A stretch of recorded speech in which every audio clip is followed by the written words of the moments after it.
Thomas here with Much Props, going to give you another how-to video. This time we are going to attempt to build something from Dishonored 2. I've had this game for a while, and recently I thought about new props and new series of games that I could possibly make stuff from, and Dishonored kind of came to mind. I realized it's another Bethesda game, but it's kind of a steampunkish vibe to it. I have leftover CPVC from previous builds and thought, is there something in the game I can make with this? And there is. I am going to make a Bonecharm from Dishonored 2. So let's get to building.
and we are finished.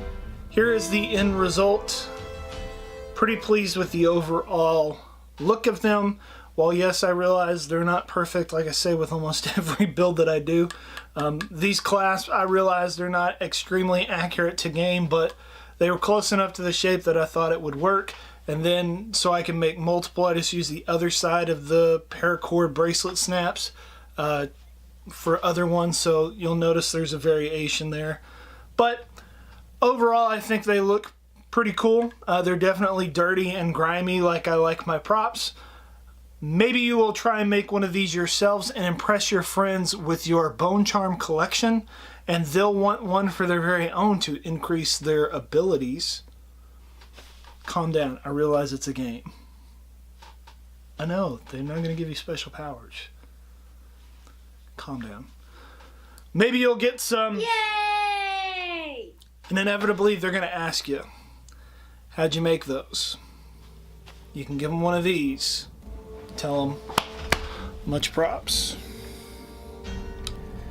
Alright, I don't know how I'm going to hit you with these, so...